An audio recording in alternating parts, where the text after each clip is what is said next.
Est-ce que vous avez des homologues dans d'autres villes, grandes villes françaises par exemple? Dans quelques grandes villes comme Grenoble, avec l'atelier populaire d'urbanisme, ou Lille, mais pas beaucoup d'autres villes, effectivement, avec ce genre de configuration. Alors, une association comme celle-là, qui a comme particularité, je disais, qui est composée d'habitants des quartiers, mais aussi d'experts, d'architectes, d'urbanistes, qui se posent des questions urbaines, est-ce que ça vient comme ça, tout seul? Comment ça se crée? C'est venu assez spontanément quand la ville, en 2000, entre 1995 et 2000, quand la ville a commencé à chasser les vieux, les immigrés du centre-ville, fermer les hôtels sans les reloger, et mettre en défiscalisation, en gros, le panier, Belzunce.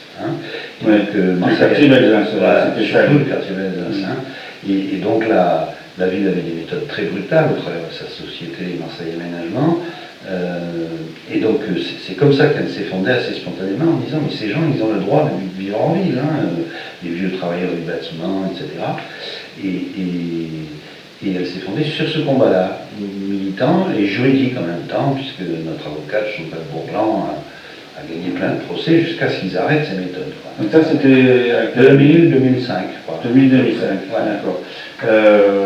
Et donc depuis l'association, elle a eu des dossiers, elle a eu des grains à moudre, jusqu'à aujourd'hui, on va en parler, les derniers dossiers que vous traitez. Mais donc ça veut dire au moins 15 ans d'existence sur des problématiques d'aménagement de la ville. Est-ce que au final, après 15 ans, la ville, la mairie, la société d'aménagement fait appel à vous? Est-ce que vous êtes un partenaire aujourd'hui reconnu? On a failli être partenaire en 2009 parce que la ville a voté une délibération pour réparer le sort qui avait été fait aux vieux travailleurs et aux familles qui avaient été chassées de Belzunce, et une délibération qu'ils n'ont jamais appliquée. Donc on est en dialogue, mais on n'est pas du tout en dialogue constructif. Il faut que l'autre en face veuille bien dialoguer et veuille bien évoluer. Donc vous êtes toujours dans la réaction, il y a des projets dans la réaction, vous réagissez. Bon, parfois on est aussi dans la proposition, on viendra dans l'actualité, mais par exemple, un combat important de l'association, ça a été quand les Américains et puis le fonds ANF ont racheté chacun la moitié de la rue de la République. Et là, il a failli y avoir 600 familles délogées, ils ont fait appel à nous. On a dit on n'est pas calibré pour ça, mais on va aider si vous bougez. Et ils ont bougé, et ils se sont bien défendus. Là aujourd'hui, sur la rue de la République, malheureusement, il y a toujours un grand ratio de logements vides. On a compté, on a fait une enquête, il y en a à peu près 1 millier qui ne sont pas loués encore. Mais il y a 500 familles en logement social, dans les rues autour de la République et sur la rue de la République. Donc ça, c'est un combat qui est gagné. C'est un combat qui a duré longtemps. Alors, vous parlez justement de 1000 logements qui sont officiellement vides sur la rue de la République, et qui sont réclamés par vous et par le collectif du 5 novembre pour être réquisitionnés pour les déloger. Donc on va arriver à l'actualité tout de suite. Le 5 novembre, malheureusement, des bâtiments s'effondrent dans la rue d'Aubagne. Depuis, on sait qu'il y a à peu près 2000 personnes, je crois, aujourd'hui, qui ont été délogées. Et quand on dit délogées, c'est vraiment c'est parfois violent. On a la tout le temps très court. Vous m'en parliez il n'y a pas longtemps. Parfois on leur a donné une demi-heure ou 1 heure. Il y a même des habitants dans la rue d'Aubagne qui n'ont pas pu remonter chez eux. Ils ont dit mais j'ai ma carte bleue, mon téléphone portable. Donc ils ont dû attendre 15 jours, 3 semaines pour qu'on leur autorise à venir une petite heure.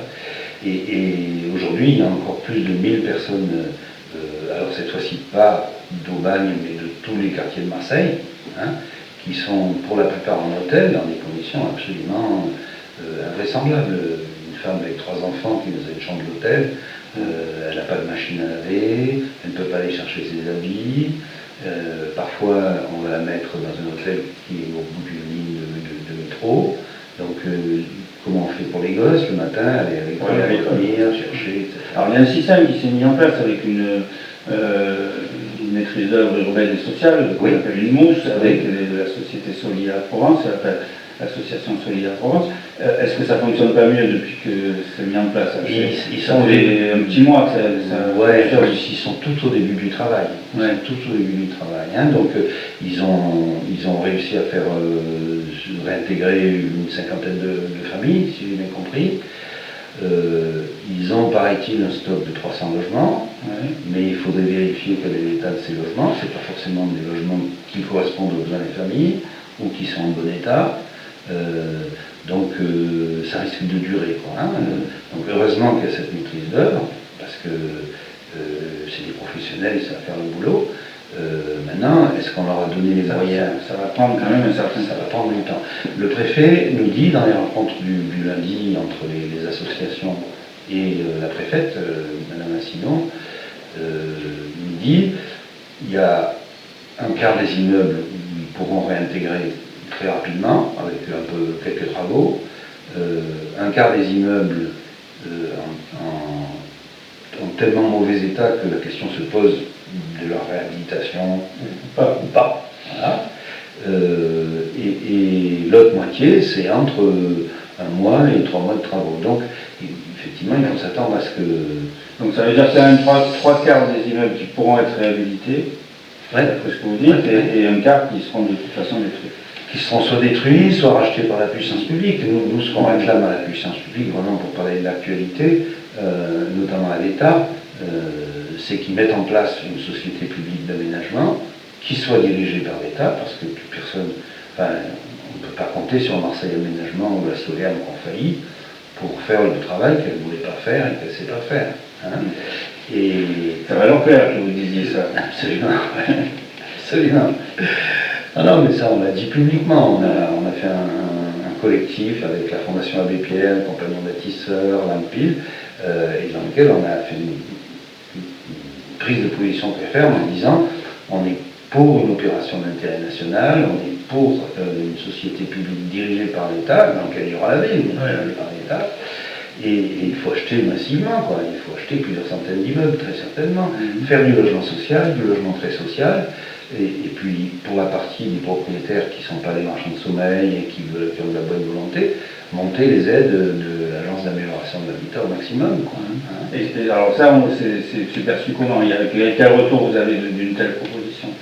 Eh bien, on a des retours de principes positifs. Maintenant, on attend que ça se concrétise. Ah, c'est bien. Voilà. De principes positifs. Après, il faut que ça se concrétise. Et notamment, il faudra faire de l'avance, hein, je veux dire, hein, à cette société-là, hein, pour réhabiliter, pour donner aux bailleurs sociaux. Et donc, quelle est la réalité de 250 millions d'euros, des 240 millions d'euros que met l'État ou des 230 que met la métropole? On attend de voir. On attend de voir. D'accord. Alors là, vous parliez de la Fondation Abbé Pierre, elle a fait quand même un acte relativement fort de se porter partie civile. Tout à fait. Vous êtes avec eux dans cette...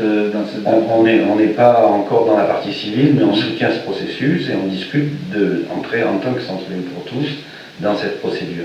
C'est un acte très fort à la fois pour les familles, pour l'aide à la défense des familles aussi, pour pouvoir aller au fond des dossiers, et c'est un acte très fort de la Fondation aussi pour le message que ça porte. Il ne peut pas y avoir d'impunité pénale pour les gens qui ont failli à leur devoir de protéger les habitants, de signer les arrêtés de péril, etc.